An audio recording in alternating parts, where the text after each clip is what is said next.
गीता में अर्जुन को स्वयं भगवान कह रहे हैं कि उस परमेश्वर की शरण में जा, उसके लिए उन संतों के पास जा जो तत्वदर्शी हो। इसी प्रकार हजरत मोहम्मद को उनका अल्लाह कह रहा है कि कोई और पूर्ण परमात्मा है। उसको पाने के लिए उन तत्वदर्शी संत की तलाश कर।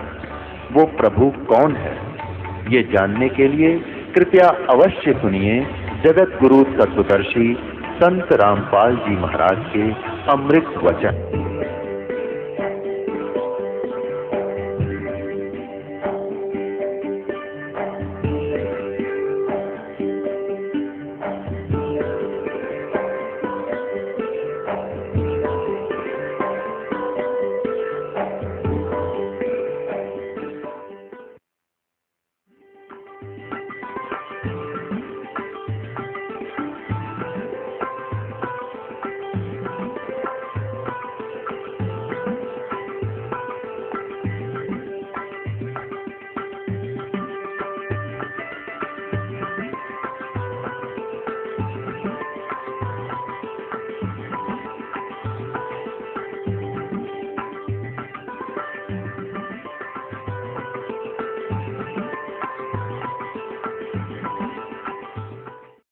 परमात्मा कहते हैं तू मेरी शरण में आर फिर लग ढंग से।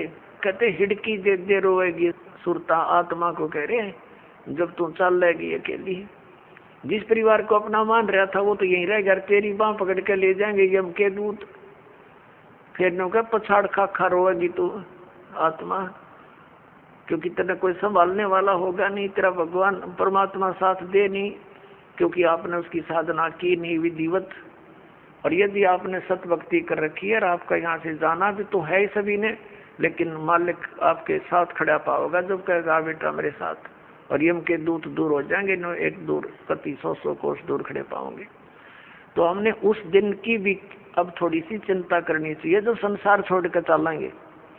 इंसान घर से चलता है और जाने से पहले वो रात के सटे की चिंता पहले करता है कि कहाँ रुकूंगा, कोई धर्मशाला का या कोई रिश्तेदारी का कनेक्शन खोज करता है। और जब संसार छोड़कर जाता है ये कभी सोचता है नहीं अब कहाँ जाऊंगा, आगे कहाँ ठिकाना है मेरा। परमात्मा क्या कहते हैं, कबीर परमेश्वर जी ने आके बताया है। आदरणीय गरीबदास साहिब जी को मिले, उनको सचखंड लेकर गए, वापस छोड़े, फिर उनकी महिमा को गरीबदास साहिब जी ने उन्हीं द्वारा दिए गए ज्ञान को इस प्रकार बताया है। आगे गए ना बावड़े रहते भी सब जाही, बिन साहेब की बंदगी कहीं छोड़ ठिकाना नहीं। जो पहले चले गए हमारे पुरुष वो तो बताने आए नहीं हमारी गिल के बुंडी बनी या अच्छी बनी, और शेष बच्चे ये भी सब जाएंगे। और बिन साहेब की बंदगी यानी परमात्मा की भक्ति बिना कहीं ठोर ठिकाना ना। अब परमात्मा कौन है, गीता जी अध्याय नंबर 15 के श्लोक नंबर 16 और 17 में 3 पुरुष बताए, सरपुरुष और अक्षर पुरुष।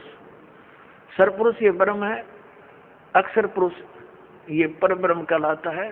सरपुरुष केवल 21 ब्रह्मांड का स्वामी है, ये ब्रह्म है, और अक्षर पुरुष 7 संघ ब्रह्मांड का मालिक है। गीता जी अध्याय नंबर 15 के श्लोक नंबर 17 में कहा कि उत्तम पुरुष है तू अन्य परमात्मा है तू उधारते है।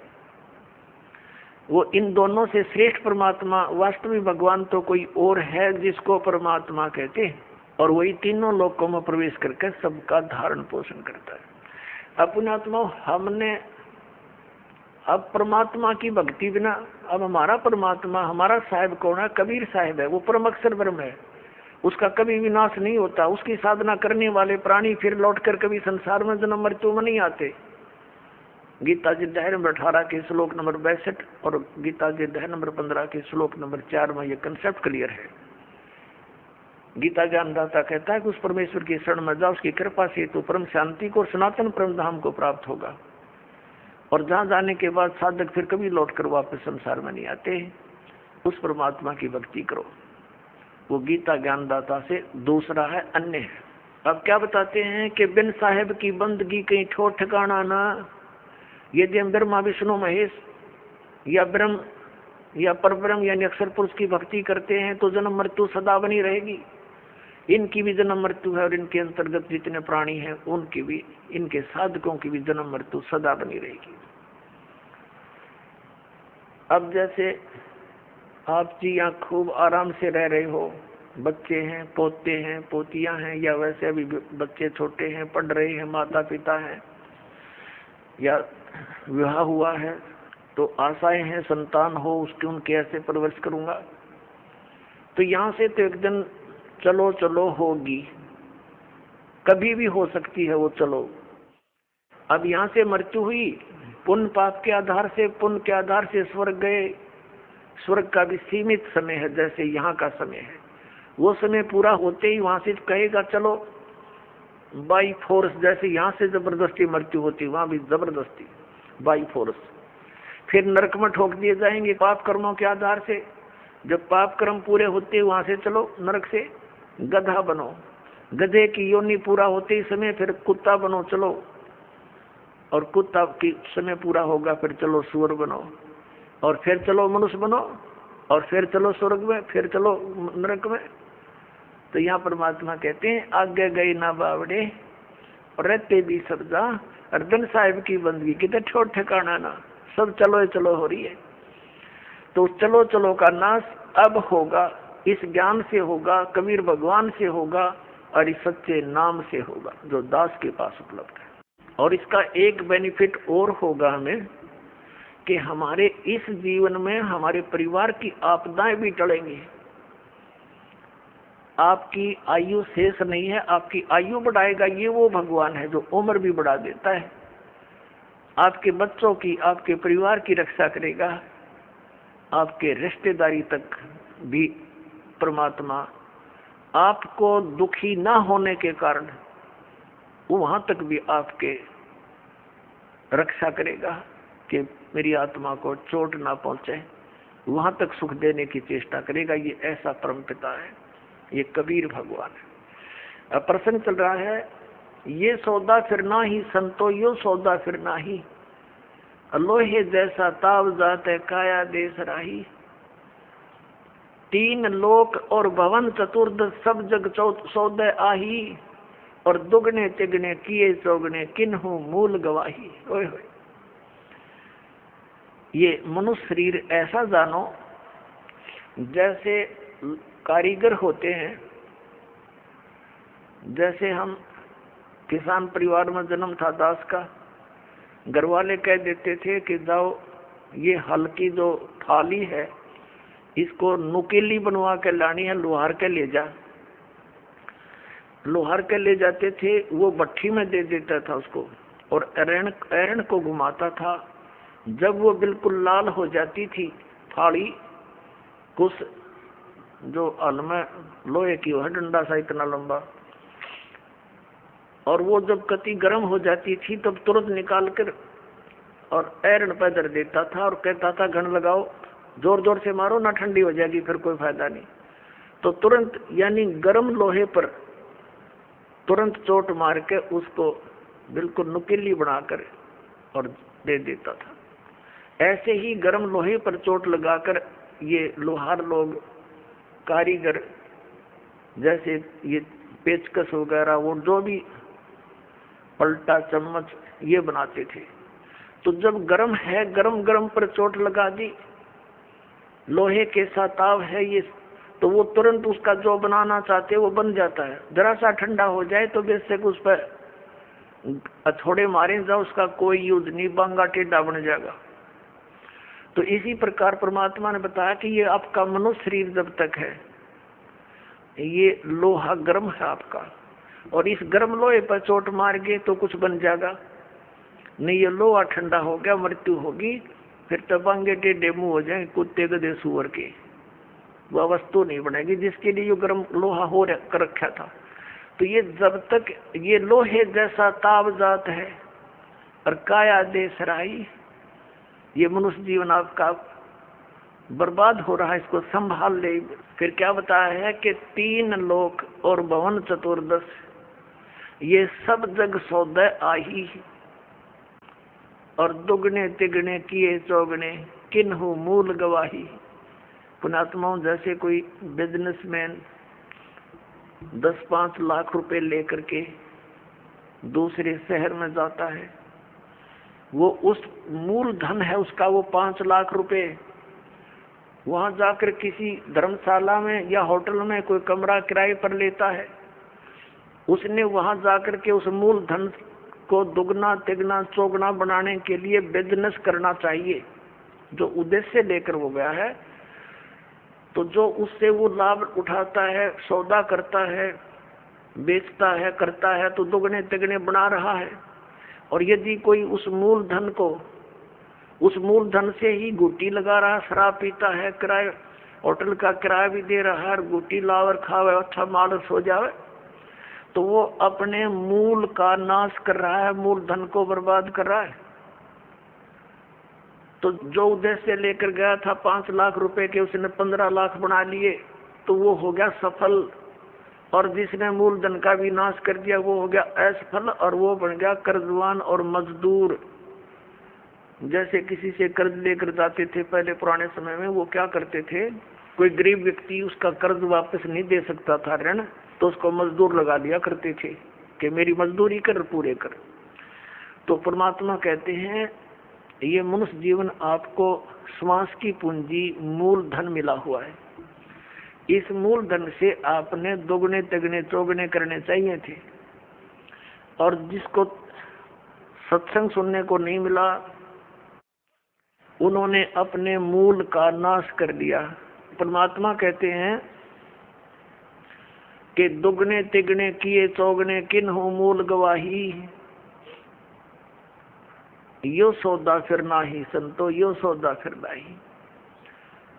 अब दुगने तिगने कौन कर रहा है और मूल धन का नाश कौन कर रहा है?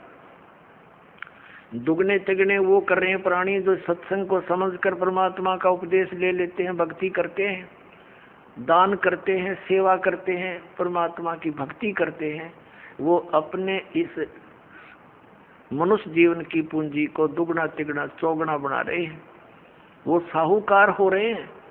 और जो इस मनुष्य जीवन के अंदर अपना केवल अपने निर्वाह तक सीमित है, गुटी लाई, सो गए, सिनेमा देखा, ताश खेले हैं और बकवादा में बड़े रहे, सिनेमा देखा, तो वो अपने मूल धन का नाश कर रहे हैं।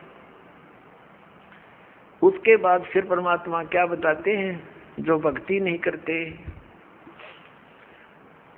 क्या बताते हैं कि ये दम टूटे पिंडा फूटे, हो लेखा दरगाह माही, और उस दरगाह में मार पड़ेगी, तेरे यम पकड़ेंगे बाही, यम के दूत तेरी बाजू पकड़ के ले जाएंगे यहाँ से। और जागन की वो डरनी लागे, लज्जा रे अकनाही। फिर क्या बताते हैं परमात्मा कि जा सतगुरु की मैं बलिहारी, जो जामन मरण मिटाही। अब गरीबदास साहिब जी कहते हैं कि उस सतगुरु के ऊपर मैं बलिहारी जाऊं, जो जन्म और मरण के इस महान कष्ट से छुटकारा दिलवा दे। तो पुण्यात्मा, जन्म और मरण के रोग से छुटकारा कौन दिला सकता है? कबीर परमात्मा। और कबीर परमात्मा का रिप्रेजेंटेटिव, यानी उसका कृपा पात्र, उसकी भक्ति साधना बनाने वाला, बताने वाला संत जो साधना देगा, उस साधना उस भक्ति के कारण वो परम पिता परमात्मा कबीर साहिब आपकी जन्म और मृत्यु का ये नाश कर देगा। ना तो विष्णु जी की साधना से हमारा जन्म मृत्यु नाश हो सकता, जन्म मरण, क्योंकि ये स्वयं नाशवान है। ना शंकर भगवान की भक्ति से, ना दुर्गा की भक्ति से, ना ब्रह्म की भक्ति से। गीता ज्ञानदाता ये ब्रह्म है, श्री कृष्ण में प्रवेश करके बोलता है। ये खुद कहता है दूसरे अध्याय के 12वें श्लोक में, चौथे अध्याय के 5 और 9 श्लोक में गीता जी में, अध्याय नंबर 10 के श्लोक नंबर 2 में गीता जी। ये गीता ज्ञानदाता कहता, अर्जुन तेरे और मेरे बहुत जन्म हो चुके, तू नहीं जानता, मैं जानता हूँ। तो इसकी भक्ति करने वाला जन्म मरण से कैसे छूट सकता है? ये खुद जन्म मरण में गीता जी अध्याय नंबर 15 के श्लोक नंबर 16 और 17 में स्पष्ट किया है कि 2 पुरुष हैं, सर पुरुष और अक्षर पुरुष। अक्षर पुरुष ये 7 संघ ब्रह्मांड का स्वामी है, और परम अक्षर पुरुष जो 17वें श्लोक में कहा 15वें अध्याय के कि उत्तम पुरुष है तो अन्य, और 8वें अध्याय के 3रे श्लोक में कहा कि वो परम अक्षर ब्रह्म है, गीता ज्ञानदाता कहता है। तो उसकी भक्ति से जन्म और मरण का रोग नाश होगा। वो असंख्य ब्रह्मांड का स्वामी है, सबका मालिक है। वो सरपुरुष पर भी प्रभु है और अक्षर पुरुष पर भी वही मालिक है, और अनंत उसके अतिरिक्त जितने भी ब्रह्मांड हैं सबका वो ओवरऑल कंट्रोलर है। तो वो अविनाशी है। तो अविनाशी की भक्ति करने से ये अविनाशी हो सकते हैं, क्योंकि उसके लोक में जाएंगे, जिसकी भक्ति करेंगे उसी को प्राप्त होंगे। तो वहां जाकर के जन्म मरण मिटेगा। तो उस जन्म मरण किससे मिटेगा? जो उस परमात्मा कबीर साहब का रिप्रेजेंटेटिव होगा, उसका संत होगा, उसके द्वारा भेजा हुआ। जैसे विष्णु जी के कोई उपासक संत से भक्ति लेता है गुरु से, तो वो तो वहीं की टिकट बना होगा विष्णु के लोकता ही की। और जो ब्रह्म की साधना करने वाला कोई गुरु है ब्रह्म, तो वो उससे कोई नाम लेगा तो ब्रह्म तक की ही टिकट बना होगा वो। अरियुदास बना होगा सतलोक की सिद्धि, बेड़ा पार हो जाएगा।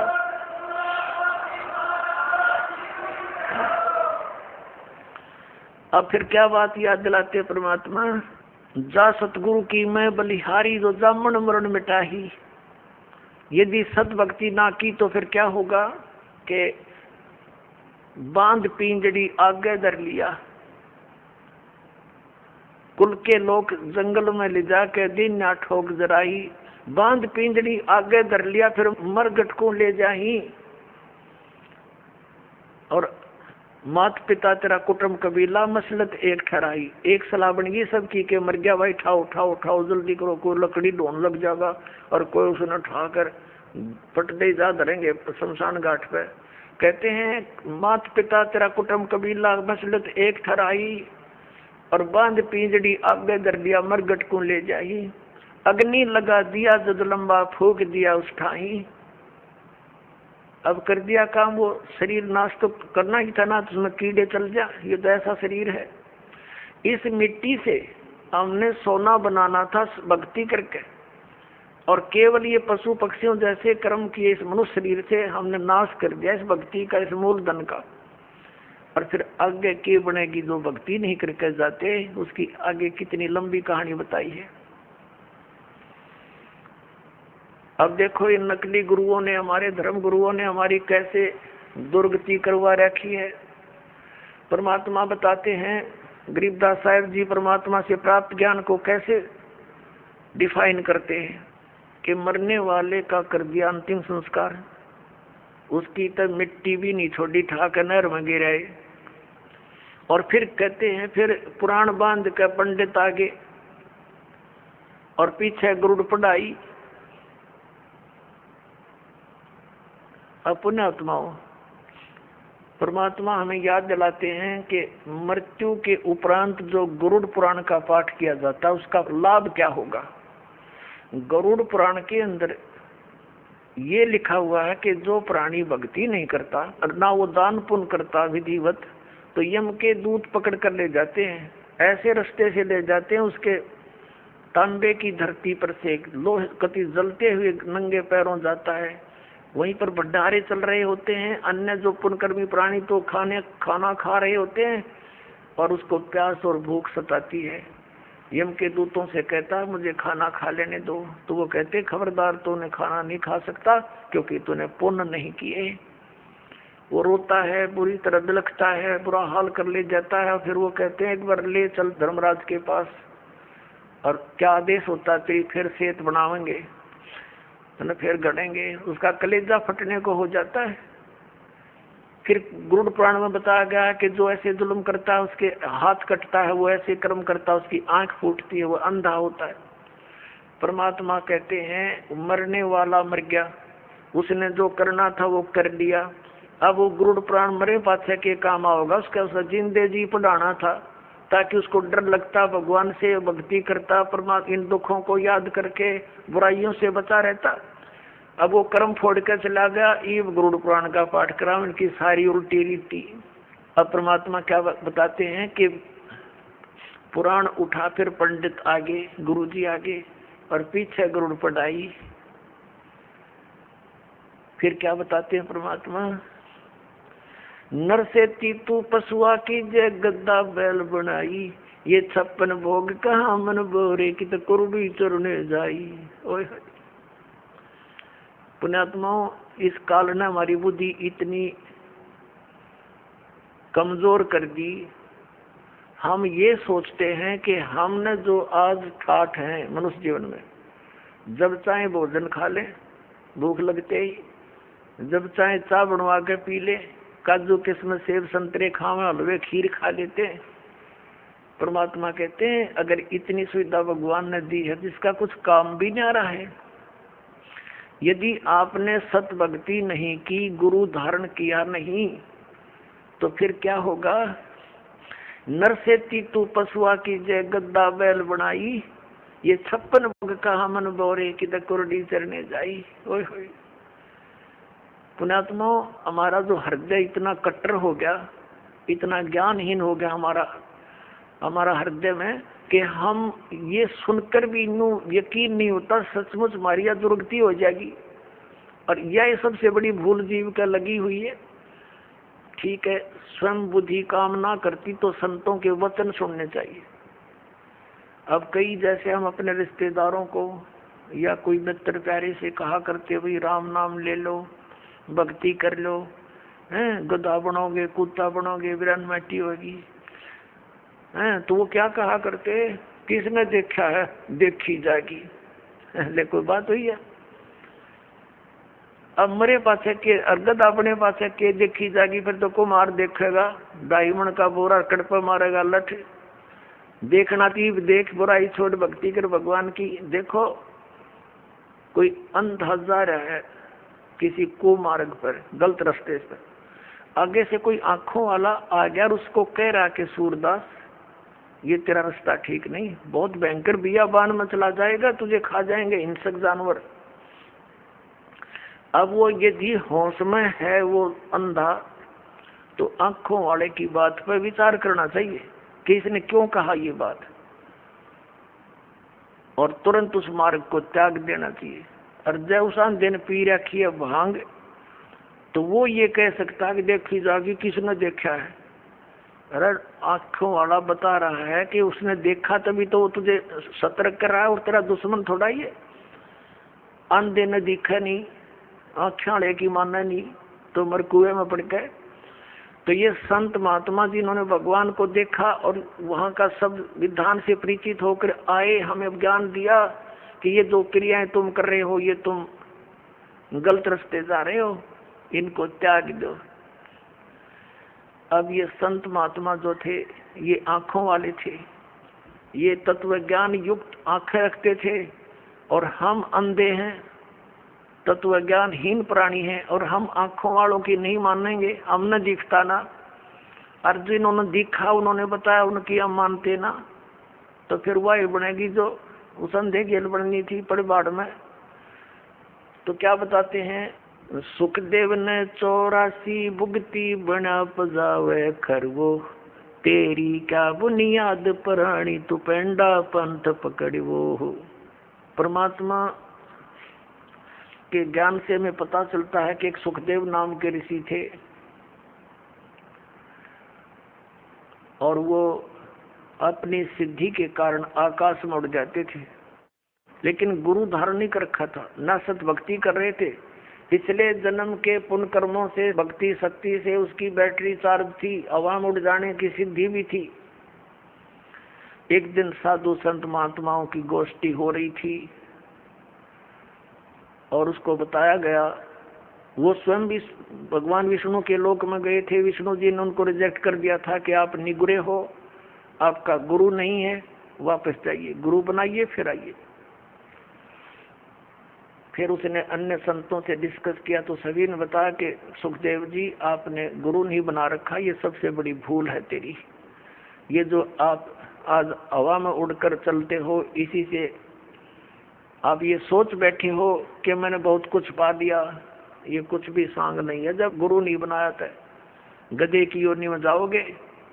जो ही उसको ये बात सुनने में आई तो उसने पिछले जन्म उसका एकदम सामने दिखाई दिया।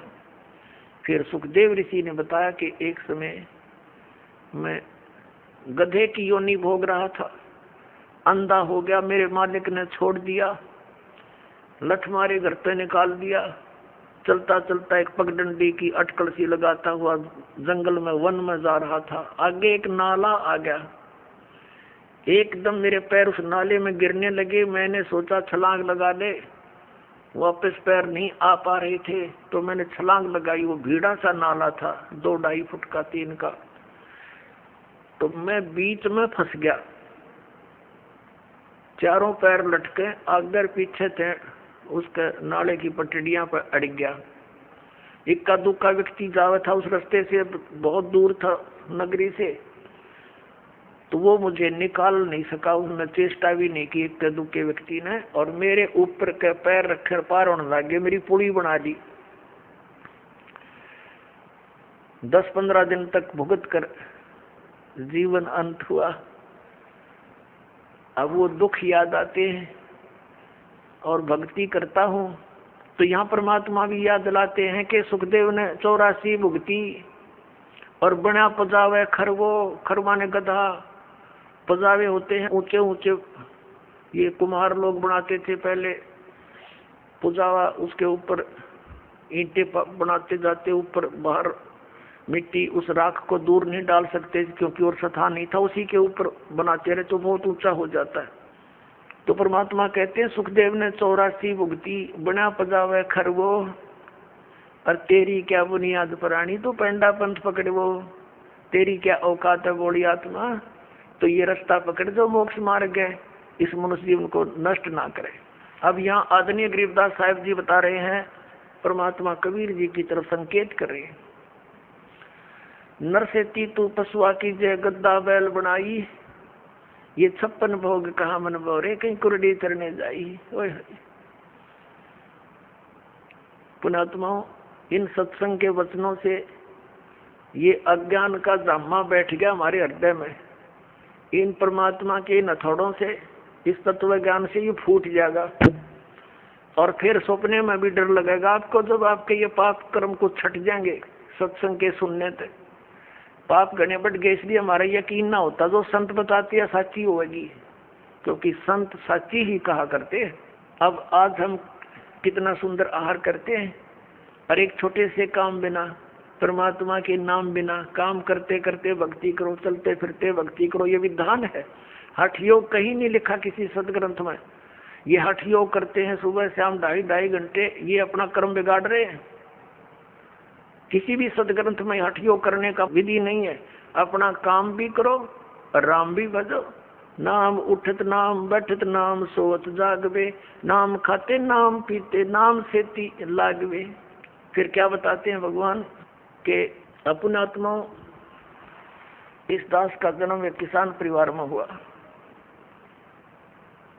और अब वो पुरानी बातें याद घनी आने लगी जब ये ज्ञान समझ में आ गया। हमारे एक बैल था, और उस बैल के पिछले खुरों में इतनी लंबी 1.5 इंच की कील घुस गई, और पता लगा नहीं। हाली उसको खेतों में ले गया, सारा दिन हल जोता, इतनी लंबी कील लग गई, सुबह वक्त से लेकर गया था। पैर में लंग घनी करे बैल, लेकिन रोका नहीं सारा दिन। किस दृष्टिकोण से नहीं रोका कि कई बार बैल के नस पे नस चढ़ जाती है, तो सलाह दिया करते थे उस समय से ये हकीम होया करते कि बैल को ऐसा कोई झटका वटका लग गया होगा जिस कारण से लंग कर रहा है, लंगड़ा हुआ है, तो इसको रोकना नहीं चाहिए, काम लेते रहना चाहिए, इसी से ठीक होगा, नहीं तो सुन्न हो जाएगा पैर। इस दृष्टिकोण से आली ने सारा दिन प्रयोग किया, उसको रोका नहीं। शाम तक उसका पैर सोजस होगी, स्वेलिंग होगी, और घर पे आ गया जैसे तैसे 3 टांगों को रखता हुआ, और आते ही बैठ गया, ना कुछ चारा चढ़ा, ना खाया पिया, कुछ भी नहीं, और उठा नहीं। सुबह उठाने लगे तब मुंह खोल लिया और गिर गया बुरी तरह, पैर सूज गया। ऐसे हकीम होया करते उस समय। कोई बुलाया, उसने देखा इसकी सोजस आ गई, ऊपर घुटनों तक, गोडे तक सूज गया, पैर सोजस होगी। तो उसने बताया कि इसके गोडे में बा आ गया, घुटने में बैल के, कील लाग रही खुरों में, ट्रीटमेंट घुटने पर होना शुरू हो गया, मालिश करें, उसका पट्टी बांध दी। अब पहले तो वो अफलातून पाक रहा होगा जब मनुष्य था, उसने सोची भी ना होगी अब बिजली गिरेगी तेरे ऊपर। अब बोल कर बता नहीं सकता कहाँ दर्द है, क्या पीड़ा है। 1 महीने तक भुगता रहा, खावे पीवे कुछ नहीं, आंखों से पानी गिरे। 1 महीने के बाद फिर वो अपने आप पक के फूट गया रिस, उसमें से वो मवाद निकलना शुरू हुआ। जब ध्यान गया, अरे तेरे की ये तो यहाँ कोई डिफेक्ट है। फिर दिखा किसी को, उसने साफ सूफ करके एक चिमटी सी तो देखो कील निकाली इतनी लंबी, तब राहत मिली उस प्राणी को। अब परमात्मा याद दिलाते हैं, कबीर जिव्या तो वाहे बली जो रटे हरि नाम, नहीं तो काट के फेंक दियो ये मुख में बलो ना चामे। परमात्मा कहते हैं जीव तो वाहे बली जो भगवान का नाम से मन जाप करे, उसका गुणगान करे, नहीं तो इस चाम की कोई आवश्यकता नहीं, इस मुंह में इसने काट के फेंक दो। इस तो पुण्यात्मा सत साधना ना करने तो या जुबान छीन ली जाएगी हमारी, हम बोल के बता नहीं सकते। अब वो बातें दास का याद आने लगी जब परमात्मा का युग ज्ञान समझ में आया, ये आंखें खुल गई, रात की नींद गई, दिन की चैन समाप्त हो गया था। जब तक ये साधना नहीं मिली और मिलने के बाद फिर सिर दर की बाजी ला दी, समझा है तो सिर दर पाऊं बहुर नहीं रहे सादा। परमात्मा ने कहा है कि ये संसार समझदा ना ही कहंदा श्याम दोपहरे नू, और गरीबदास ये वक्त जाता रोगे इस पैरे नू। इस समय ने याद करके रोया करोगे कि भगवान मनुष्य जीवन में जब भक्ति कर लेते, कुत्ते बन के ऊपर न मुँह कर होते, उनको कभी कभी प्रेरणा होती है। अके बूंदी बन गई हमारे साथ, रात्रि में सर्दी के समय ऊपर से वर्षा हो रही है, और वो एसी रूम में रहने वाला आज धूम लगवा के और गली में विराजमान है, एक भक्ति ना करने से। और फिर जो करे ऊपर न मुकर को देखे बूंदी बनी, उसको की आत्मा तो वही है जो मनुष्य शरीर में थी, सारी महसूस करते हैं वो। तो यहाँ परमात्मा कहते हैं आज 6 दिन पाछे गए गुरु से किया ना हेत, अब पछतावा के करे मेरा चिड़िया चुगी खेत। यानी मनुष्य जीवन रहते ये ज्ञान याद आ जाता है, पता लग जाता है तो कुछ भी ना बिगड़ा। और वह बिरान माटी हुए पाछे फिर रोए जाओ ऊपर न मुँह करके। गरीबदास ये वक्त जात है, मनुष्य जीवन का समय जाता, रोगे इस पैरे लूं, इस समय न रोया करोगे जब सत भक्ति नहीं करी। और भक्ति कर रहे हो नकलियों के पास, वो भी रोएंगे क्योंकि वो यूजलेस है, कोई मंत्र नहीं, कोई साधना नहीं, कोई ज्ञान नहीं उनका। तो वो अभी बात बिगड़ रही है। पुण्यात्मा काल ने घना जुल्म करवा रखा है आपके साथ। परमात्मा की चाह आत्मा को बहुत युगों से जब से परमात्मा से बिछड़ी है, लेकिन काल ने अपने ये दूत छोड़ रखे हैं कि ये मिसगाइड रखे, परमात्मा तक ना जाने दे, और ही कई साधनाओं में उलझाए रखे। ये तो दयालु आते हैं, अपनी समर्थता से हमें इस मार्ग को याद दिलाते हैं और इस पर दृढ़ करते हैं। ना काल इस पर होने ना दे, 100 मन में खरपतवार पैदा कर देता जब सत्ज्ञान सुनता है, और जब अज्ञान सुना करते नो आराम से बैठे रहा करते। जो भी कोई कहता सारी साची, और सत शुरू होती है तो ये झूठी लगती है, क्योंकि हमने अज्ञान गणा सुन रखे। अब साधना करते हैं तो गलत करते हैं। क्या बताते हैं परमात्मा, प्रेत शिला पैदा विराजे पितरों पिंड भराई, बोल श्राद्ध खान को आए ये काग भये कल माही। परमात्मा कहते हैं प्रेत शिला पैदा विराजे, भूत बन गए, भूत ये गलत साधना करके, और फिर पितरों पिंड भराई, फिर पिंड भरवाए, और बोर श्राद्ध खान को आए काग भये कल माही। पुण्यात्माओं ये सरहद निकालते हैं, ये कहां से लिया इन्होंने ये जुगाड़, जबकि वेदों में मना है कि श्राद्ध नहीं निकालने चाहिए। ये भूत पूजाएं हैं, भूत पूजोगे तो भूत बनोगे। गीता जी अध्याय नंबर 9 के श्लोक नंबर 25 में कहा कि भूत पूजने वाले भूतों को प्राप्त होंगे, पितरों की पूजा करने वाले पितर बन जाएंगे, देवताओं की पूजा करने वाले देवताओं के पास जाकर उनके नौकर लगेंगे। और मेरी पूजा करोगे मुझे प्राप्त होगे। तो गीता जी में तो मना किया कि पितृ पूजा, भूत पूजा, ये 13वीं करनी, अस्थि उठानी, गति कराने के लिए गंगा में डाल कानी, ये सारी शास्त्र विरुद्ध साधना है, वेद विरुद्ध साधनाएं है, ये नहीं करनी चाहिए। अरे हमारे धर्म गुरु इन नवगाटा जड़वारे हमारा कि श्राद्ध निकालो, 13वीं करो, अपना आत्मा। परमात्मा कहा करते, रे भोड़ी सी दुनिया सत्य गुरु बिन कैसे सरिया, रे भोड़ी सी दुनिया सत्य गुरु बिन कैसे सरिया। अपने लला के बाल उतरवावे देख के चीना लग जइया। एक बुढ़िया लेकर जागी अपने पोते या पोती ने, कहाँ गुड़गांव में आड़ी पे अपने इष्ट धाम पर ले जाते हैं जहाँ पर भी, और वहाँ नाई बैठा होता है। और अज्ञानी धर्म गुरुओं ने हमारे को ये सलाह दे रखी है कि पहले बाल बच्चे के अपने माता के ऊपर उतरवाने चाहिए इष्ट धाम पे। अब वह बुढ़िया जाती है पोता पोती ने लेकर साथ में पुत्र वधू, और वहाँ नाई बैठा होता है। उसको जा करके वह बुढ़िया कहती है कि रे नाई के भाई मेरे पोते के बाल काट दे। अब बाहर अगर 5 रुपया में काटता होगा ना नाई, उस इष्ट दाम पर 10 रुपये लेगा डबल। अब पता इसने मेरे बिना कोई काटनिया नहीं, इसके डबल तो लेगा। और फिर बुढ़िया न्यू कहेगी भाई काट दे जल्दी सी मोटे मोटे, और न्यू कहेगी अरे भाई नाई के ध्यान रखिए मेरे पोते का कच्चा सिर है, कदे इसका कैंची ना लाग जा, धीरे धीरे देख, धीरे धीरे भाई। अब परमात्मा कहते हैं अपने लला के बाल उतरवावे, और इतनी चिंता कि कदे कैंची ना लग जाइया, और एक बकरी का बच्चा लेके उसका गला कटैया। रे भोड़ी सी दुनिया, वो भी तो किसी का बच्चा था जो तू बलि चढ़ाने जा रही है, और अपने बच्चे का इतना दर्द कैंची भी ना छू जा। परमात्मा कहा करते जैसा दर्द अपना हो ऐसा जान बिरान है। अब फिर वो बाल लेकर बुढ़िया क्या करेगी, उसमें मंदिर में चढ़ावेगी भगवान की मूर्ति पे, और वो पूरा पुजारी बैठा होता है, वो उसी से में उठा के उनमें और एक थैले में डाल देगा बोरी में।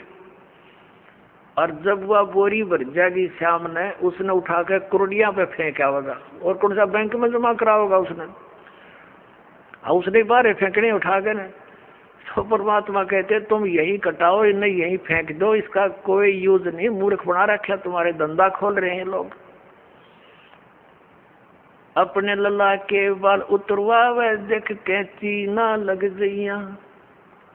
एक बकरी का बच्चा लेके उसका गला कटैया। रे भोड़ी सी दुनिया सत्य गुरु बिन कैसे सरिया। रे भोड़ी सी दुनिया सत्य गुरु बिन कैसे सरिया।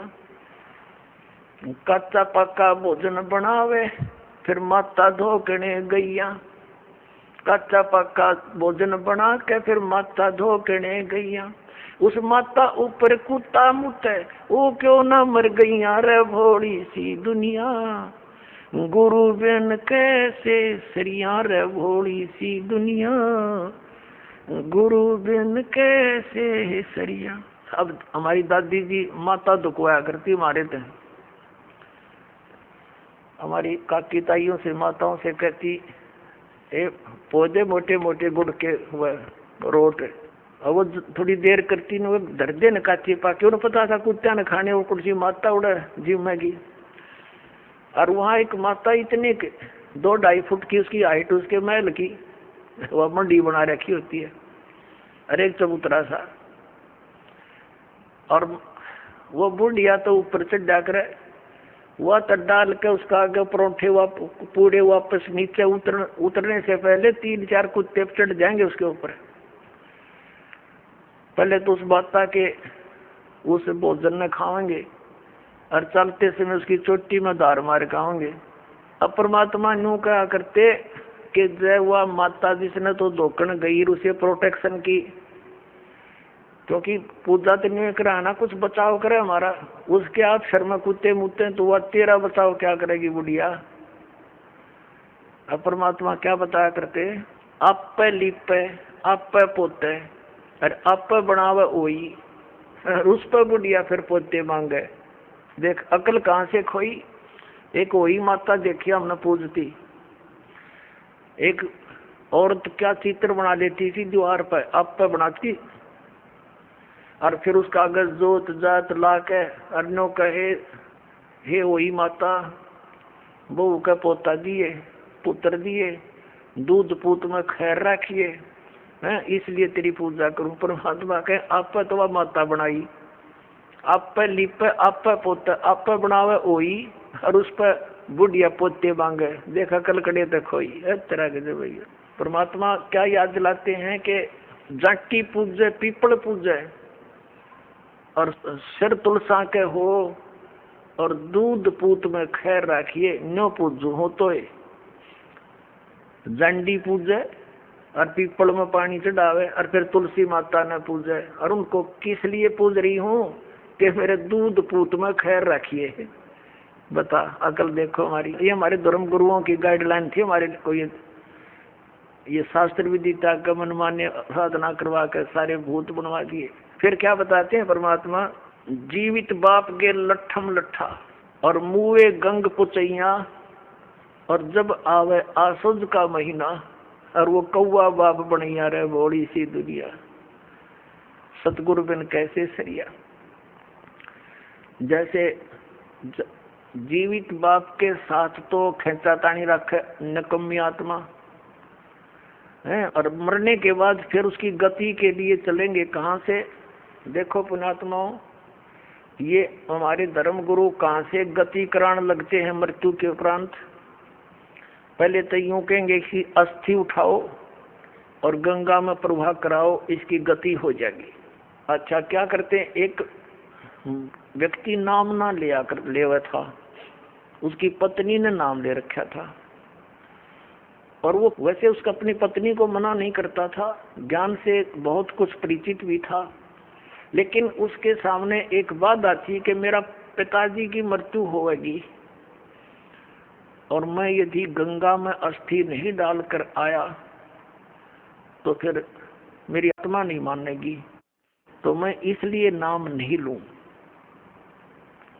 एक दिन वो बता रही थी उसकी पत्नी कि मेरे तायसरे की मृत्यु होगी, यानी उसके ताऊ की, और वो लेकर गए उसकी अस्थियों को गंगा घाट पे। वहां बैठे वो पांडे, और वहां इन्होंने अपने अक्षेत्र बांट रखे हैं कि ये मेरे क्षेत्र का, ये मेरे क्षेत्र का। जाते ही पूछ लेते कहाँ से आए जी, वो बता दिया जी ऐसे ऐसे सोनीपत से आए। अच्छा अच्छा आज तुम हमारे हो, वो पकड़ ले गए। तो वहां जाकर उसने देखा, खोल कर पिछला सारा इतिहास बता देते हैं। तो क्या बोले वे, नो बोले यजमान इब कद बहुत दिन माए तेरा गजब भैयो। अब वो कह रही थी कि वो बतावा था उसका पति के मेरा माथा ठनका गया, दुश्मन तैनो बाट देखा हम रोज मरा, नो क्या इब कद बहुत दिन माए गति करान। तो वो कहने लगा उसके बाद मेरा वहां से मन हट गया कि वो तो हमारी सारा दिन जो है ना ये कुशोण मनावे हैं, अपने आत्माओं की गति करवा दी कि गंगा में अस्थि डलवा दी, होगी गति। फिर कहें 13वीं करो, 13वीं किस लिए कि गति कराने खातिर।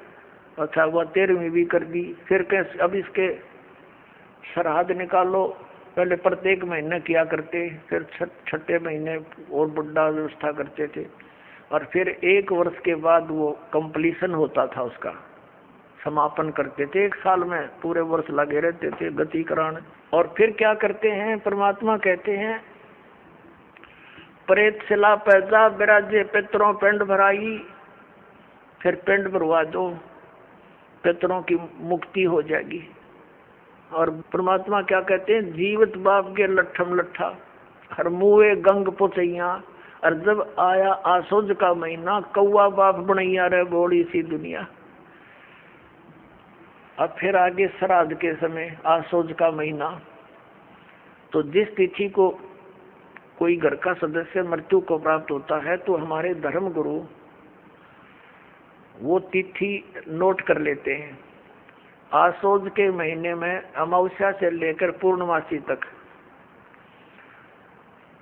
उस किसी भी तिथि को मृत्यु होती है तो उस दिन विशेष कार्यक्रम करते हैं, श्राद्ध निकालते हैं। और सबसे पहले क्या करते हैं, वो बनाकर भोजन ऊपर रखते हैं छत पे, और उसी समय कौवे आकर खा जाते हैं।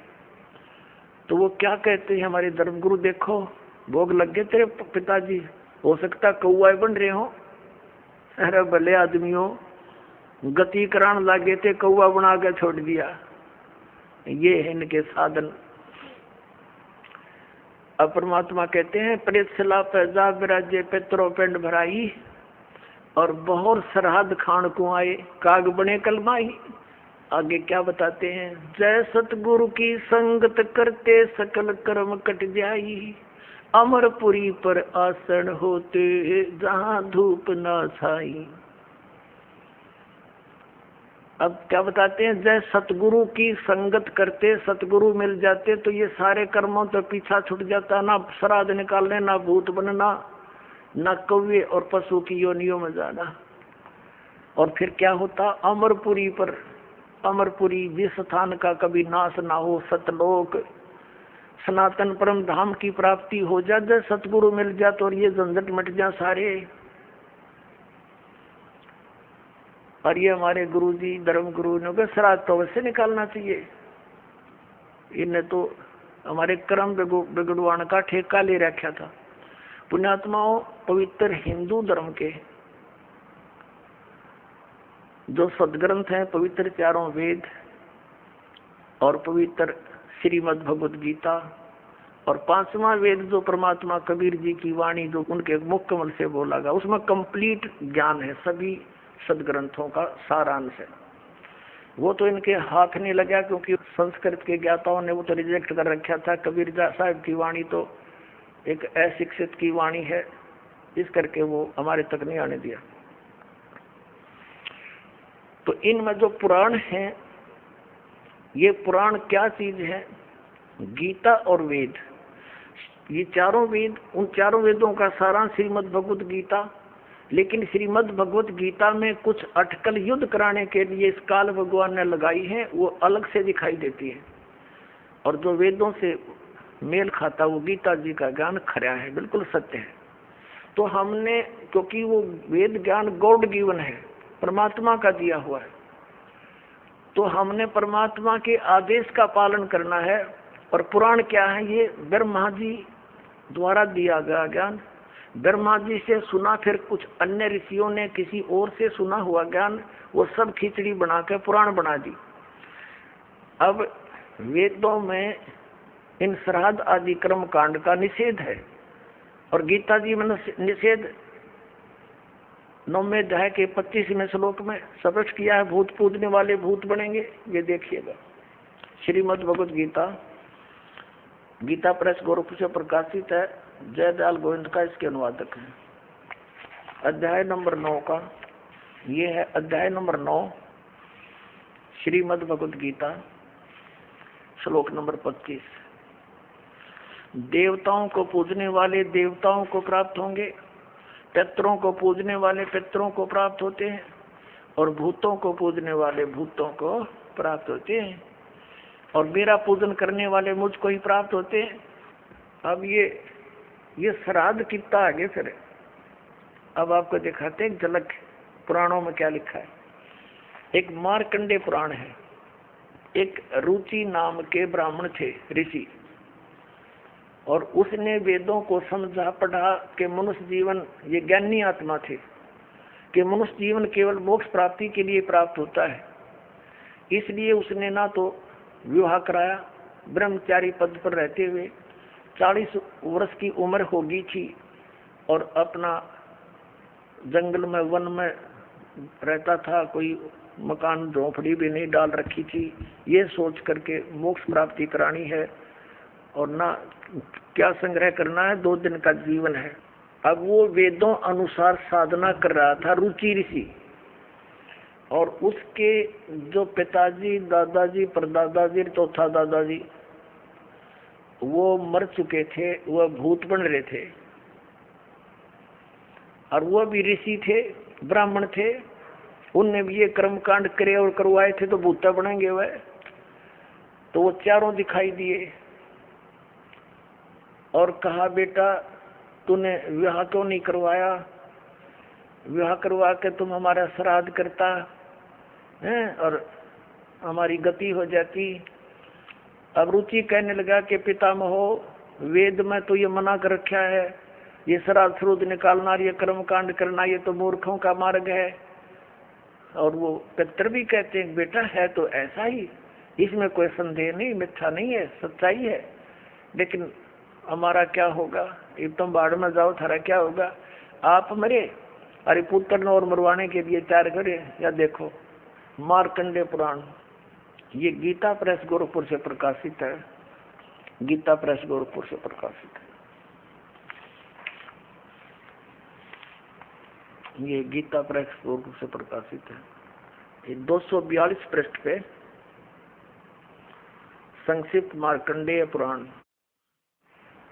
रोच्य मुनि की उत्पत्ति कथा। मार्कंडेय जी कहते हैं कि ब्राह्मण, पूर्व काल की बात है, प्रजापति रुचि ममता और अहंकार से रहित इस पृथ्वी पर विचरते थे। उन्हें किसी से भय नहीं था, वे बहुत कम सोते थे। उन्होंने न तो अग्नि की स्थापना की थी, न अपने लिए घर ही बना रखा था। वे एक बार भोजन करते और बिना आश्रम के ही रहते थे। उन्हें सब प्रकार की आसक्तियों से रहित एवं मुनिवर्ती में रहते देख उनके पितरों ने उनसे कहा, ये देखिए चारों आगे भूत बन रहे, ये देखो ये रुचि ऋषि है, ये इनके पहले बने हुए वो पंडित जी सारे भूत पूज का भूत बन गए। अब ये दिख गए इसने सारे इकट्ठे। पितर बोले, बेटा विवाह स्वर्ग और अपवर्ग का हेतु होने के कारण एक पुण्यमय कार्य है। ये तो इन पितरों के वचन हैं, ये तो पितरों के वचन है जो अपनी सलाह दे रहे हैं। देखना उसे तुमने क्यों नहीं किया? ग्रस्त पुरुष समस्त देवताओं, पितरों, ऋषियों और अतिथियों की पूजा करके पुण्यमय लोकों को प्राप्त करता है। वह सभा के उच्चारण से देवताओं को, शब्द से पितरों को तथा अन्नदान, बलि, वैष्णदेव आदि से भूत आदि प्राणियों एवं अतिथियों को उनका भाग समर्पित करता है। बेटा हम ऐसा मानते हैं कि गृहस्थ आश्रम को स्वीकार न करने पर तुम्हें इस जीवन में कलेश पर कलेश उठाना पड़ेगा तथा मृत्यु के बाद और दूसरे जन्म में भी कलेश ही भोगना पड़ेगा। रुचि ने कहा, पितरगण, परिग्रह मात्र ही अत्यंत दुख एवं पाप का कारण होता है तथा उसे मनुष्य की अधोगति होती है, उससे मनुष्य की अधोगति होती है। यही सोचकर मैंने पहले से स्त्री संग्रह नहीं किया। अब यहाँ देखो, पितर बोले, बेटा जितेंद्रिय होकर आत्मा का प्रक्षालन करना उचित है, किंतु तुम जिस मार्ग पर चल रहे हो वह मोक्ष मार्ग है। बता, इसमें तो घटिया मान रहे मोक्ष मार्ग में कि तुम जो कर्म कर रहे हो जिस मार्ग पर चले तो मोक्ष मार्ग है। अरे हम बतावांगे पितर वर्ण का मार्ग। देखिए, रुचि ने पूछा, पितामहो, वेद में कर्म मार्ग को अविद्या कहा गया है। जो तुम सलाह दे रहे हो वो कर्म कांड, श्राद्ध श्रुद्ध निकालना, पितर पूजना, वो तो मूर्खों की विद्या, अविद्या का है, मूर्खों का सलाह कही है। फिर क्यों आप लोग मुझे उस मार्ग में लगाते हैं? पितर भी कहते हैं, पितर बोले, यह सत्य है कि कर्म को अविद्या ही कहा गया है, इसमें तनिक भी मिथ्या नहीं। फिर थारा सिर बच गया, फिर क्या रह गया? बता भाई, ये हमारे पुराणों में लिखा है। अब इस बात को पितर भी मानते हैं कि आप जो साधना करें तो मोक्ष मार्ग है, और आप फिर उसको सलाह दे रहे हैं भूत पूज, श्राद्ध निकाल, ब्याह करवा, और यो नरक मार्ग है। और आप भी मानते हैं कि आप जो मार्ग अपना रहे हो तो मोक्ष मार्ग है। और रुचि कहता है वेद के अंदर तो इसको अविद्या, मूर्खों की साधना बताइए, तो पितर भूत पूजना, श्राद्ध निकालना, और पितर स्वीकार भी कर रहे हैं, कहा ऐसा ही है, इसमें कोई मिथ्या नहीं। फिर ये बकवाद कर रखी, अगर उग्रम ऐसा कर लो, पितर ऐसा कर देते हैं, पितर पुत्र दे देते हैं, टट्टू दे देते हैं, आपका भूखे मरे बतावे, सब मूर्ख बना रखा है। एक थोड़ी सी झलक दिखाते हैं आपको इसी मार्कंडेय पुराण में। इन कहाँ से ले रखे ये श्राद्धा के सिलसिले। एक मंदालसा नाम की औरत थी, उसने अपने पुत्र को शिक्षा दी, और वह ये ले रहे हैं। देख मार्कंडेय पुराण के अंदर है, यही आपको सुना रहे हैं। अब इसके 80 पृष्ठ पर दिखाते हैं। ये 81 पृष्ठ से थोड़ा सा लेंगे। मंदालसा बोली महाराज, ये मंदालसा ज्ञान देती बिहारी है। ये 82 पृष्ठ पे संक्षिप्त मार्कंडेय पुराण यहाँ देखिए।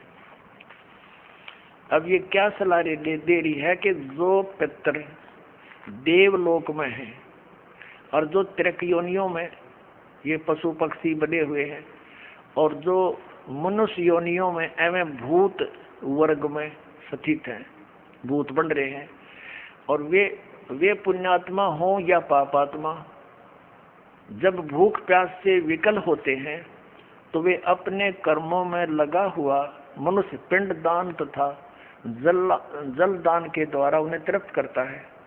इसी तरह वह देवताओं और अतिथियों को भी संतुष्ट रखता है। देवता, मनुष्य, पितर, भूत, प्रेत, गुहक, पक्षी, कृमि और कीट आदि भी मनुष्यों से ही जीविका चलाते हैं।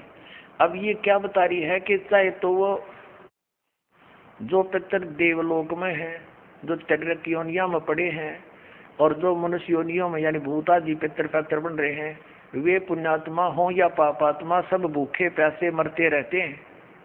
तो वो टट्टू देवलोक में हुए, भूखे मरते प्यासे मरे। अब क्या बताते हैं आगे, ये देखिएगा यहाँ क्या बताया है 92वें पृष्ठ पर, संक्षिप्त मार्कंडेय पुराण 92वें पृष्ठ पे। इनमें से जो नरक में निवास करते हैं, जो पशु पक्षी की योनियों में पड़े हैं, तथा जो भूत प्रेत आदि के रूप में स्थित हैं, उन सब को विधि पूर्वक श्राद्ध करने वाला यजमान तृप्त करता है। कैसे करता सुनो। मनुष्य पृथ्वी पर जो अन्न बिखेरते हैं, उनसे पिशाच योनि में पड़े पितरों की तृप्ति होती है, जो जमीन पर दाने डाल देते हैं। बेटा, स्नान के वस्त्र से जो जल पृथ्वी पर टपकता है, उससे वृक्ष योनि में पड़े हुए पितर तृप्त होते हैं। जो रूख वृक्ष बन गए, उन नन्हों का ना का जो वस्त्र ने छोड़ दिए ना, वो वृक्ष योनि में पड़े हुए तृप्त हो जाएंगे। अरे भले आदमियों। एक बार क्या था, परमात्मा कबीर जी काशी में गंगा घाट पर चले गए। गंगा का एक घाट बना हुआ है, वहां पर ये ब्राह्मण लोग सूर्य को यानी ऐसे सूर्य की तरफ मुंह करके गंगा से जल उठावें और वहीं डाल दें। कबीर साहब बढ़कर उसमें गंगा में घुटनों पानी में और ऐसे नौकरन लगे गंगा के जल को पटरी पर फेंक रहे पूरी स्पीड तक। अब वो सारे पंडित जी अपना काम छोड़कर कबीर साहब की ओर देखने लगे। कहने लगे, वो कबीर ये क्या कर रहा तू? कबीर जी बोले, आप क्या कर रहे हो? मैंने ना पूछा, तुम क्यों पूछ रहे हो मेरे से? पहले आप बताओ आप क्या कर रहे हो? कि हम अपने पितरों को स्वर्ग में जल भेज रहे हैं। ये हम यहाँ जल डाल रहे हैं ना, ऐसे मंत्र बोलकर, ऐसे सूर्य की तरफ मुँह करके, ये वहाँ स्वर्ग में हमारे भूखे प्यासे पितरों को जल प्राप्त होगा। परमात्मा बोला, मैंने एक बगीची लगा रखी अपनी झोपड़ी के आगे, और मैं उस बगीची को सींच रहा हूँ। फिर मंड के खड़े हो गए। तो वो कहने लगे, रे बोले आदमी, इतनी दूर कैसे जाएगा जल? ये तो यहीं पड़ा है। वो तेरी झोपड़ी के आगे बगीची जो छोटी सी लगा रखी, वो कैसे सिंचाई होगी इससे? कि 1 लाखों किलोमीटर दूर, मील दूर तुम्हारे पितरों को स्वर्ग में ये पानी मिल सकता है, तो ये 2 किलोमीटर पर क्या दिक्कत आएगी इसको? तो उनकी चौंध टूट गई। पंडित जिया ने फिर अपना गलती स्वीकार की, मालिक की शरण ग्रहण करी।